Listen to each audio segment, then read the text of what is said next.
What's up, my magical friends? Welcome back to Your Most Magical Life. I'm Mia Magic, and today we are talking about the Virgo full moon.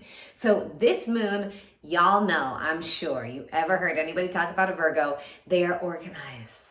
They have their shit together. This is the most grounded of the earth signs, not necessarily in terms of like, okay, I'm grounded in myself, but like I need to have everything in its little place. I need to have my home dialed in, like things have to be organized. We have to have everything just grounded here on the earth, right? Stable, solid. Of course, Taurus would be the most like internally grounded, kind of unfuckwithable energy, like, okay, I'm good, like regardless of whatever is happening out here, I'm good. Virgo is not like that. Like if the things out here are not exactly how they're supposed to be, it can really be sort of activating, let's say triggering perhaps for a Virgo. Now, everything in astrology is not one size fits all. This is going to be the only way that it is, and it'll never be any other way ever again, and like that's it, and this is a blanket statement. Nothing really in this whole universe is really like that, right? So there are lots of Virgos, like my best friend Layla is very much a Virgo in terms of like business and organization and all the things, and like you can throw a lot of shit at her and she's not really going to get that worked up about it. But she's been a tantra teacher for almost 20 years, and so she's she's pretty well versed in handling shit and like having things thrown at her and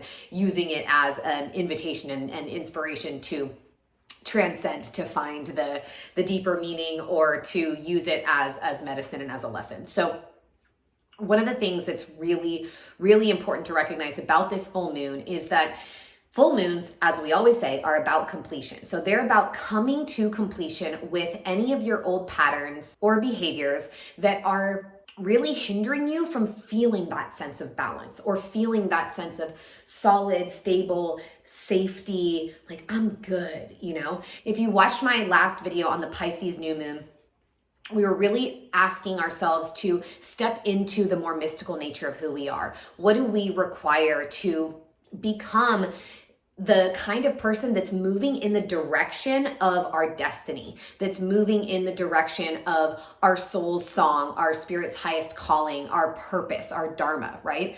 And so that new moon was about planting seeds, connecting to your mystic, really honoring that watery element, the sensuality, the sexuality, the creativity within your life. And what we have an opportunity to do now with this Virgo full moon is really witness how we've shown up over the last 2 weeks, because the Pisces new moon was 2 weeks ago. How have we shown up over the last 2 weeks? In what ways are we still moving in the opposite direction? Like the sign of the Pisces is those two fish moving in opposite directions. In what ways are we still moving in the opposite direction of our destiny, of our dharma, of our own internal mystic? And what can we do now as this Virgo full moon arises to come to completion with those patterns in the most grounded way in our material reality? So Virgo is the 6th house. It rules our home, our structure. It's very much about how we tend to our careers. It's not necessarily the career itself, but it's like how we operate within it. So the shadow of Virgo, which again, we mentioned in my last video, but the shadow of Virgo is being overly of service. So like giving and giving and giving until you have nothing left. Overly giving, thinking that you have to give in order to be accepted, that you have to have something to offer in order to be loved, in order to be appreciated, in order to be, part of the group or the community. Now, of course, in my community, everybody does have something to offer, but there are going to be moments where you fall down. Like one of our sisters who's in town from New York and was staying here last night, she was having a really rough time and we all knew it. And Layla walked in and was like, let's go in there and check on her. And we did, and we held her and she cried, and then we made her laugh, and we all just like had this beautiful moment. And this morning when I saw her, she was like, every other time in my life when something devastating happens, I feel like I'm stuck in this hell or this void, this darkness, isolated by myself for, who knows, like an indefinite period of time. But when that happened last night, when we were all together and you all came to hold me, she's like, I literally feel like I don't need to dwell there anymore. I feel like I received this medicine and I got to like just go all the way into it, and I was so held that I don't need to be there on my own anymore. I can move forward. And so you can have something to offer, but you don't have to always be contributing or having something to offer in order to be loved, in order to be held. You can fall down. You can be in the darkness. You can experience your shadow. You don't always have to be of service every single moment of every single day.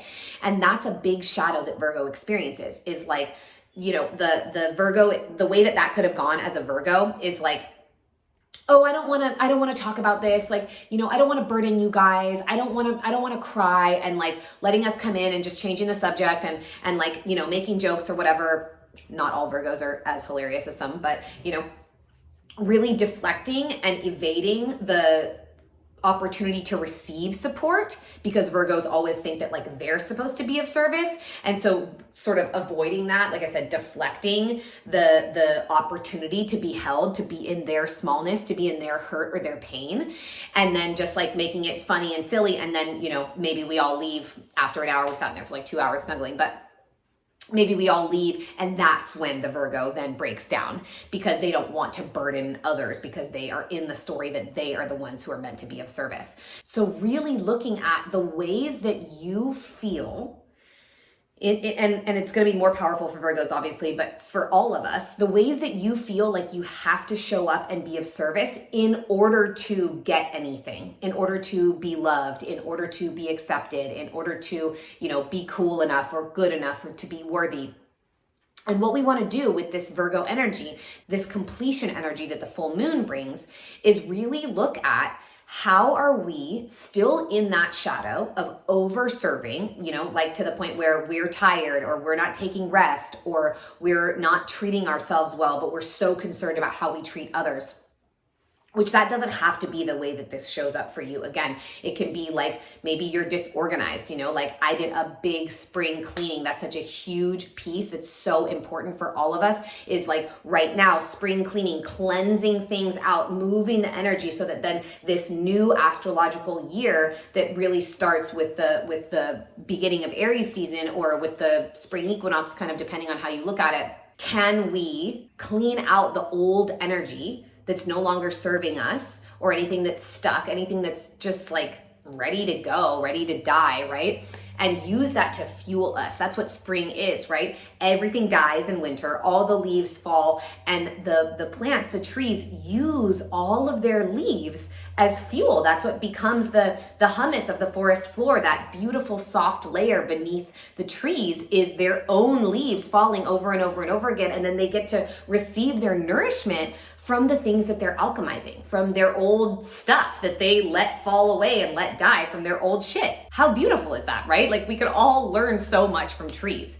So that's what we really want to do with this springtime energy. And again, because Virgo is this sign of the servant, yes, or like of being of service rather, but also of our organization and how our home is kept. It doesn't necessarily, like, I'm not the kind of person that's overly of service. I always take care of myself first, because I know I've learned from, you know, past habits and behaviors of being overly of service that it doesn't serve me at all. I have to be well rested. I have to do my morning routine. I have to get my body work. I have to eat good food. I have to get outside and be in nature in order to show up in my life, in my work, in my friendships, and in my partnership the way that I desire to do so.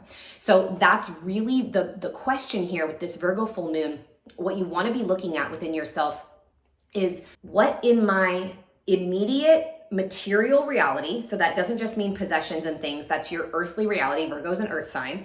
So how and what in my material reality, my home, my friendships, my relationships, my work, my finances, how am I not yet feeling organized, or how am I not being of service to those things, or how am I being overly of service to them and not being of service to myself, right? Like If you're in the kind of partnership where like you're the breadwinner, maybe you're spending more on your partner because you want to make sure that they're happy and that they're taken care of, and you know that like they have everything they need, but you're not ever allowing yourself to spend your own money on yourself and like what you need. It's all about the kids or the house or whatever, and you're not really utilizing your own financial resources to go skydiving or take surf lessons or whatever it is that would actually make you feel really full and really alive, again, in your earthly reality. So the earth element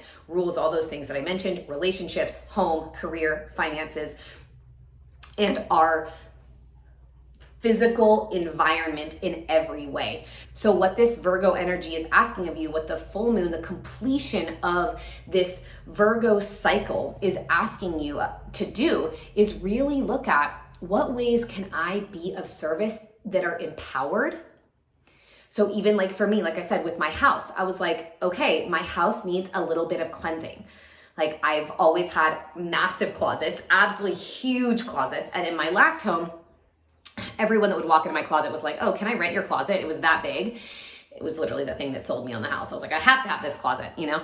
And now my closet is not only half the size of my closet before, but I'm sharing it with my partner. And so like he's got a side and I've got a side, and my side is like, you know, some of the drawers are overflowing and I've got a little dresser in there, and like the whole back row that's like not split in half is all my stuff, you know?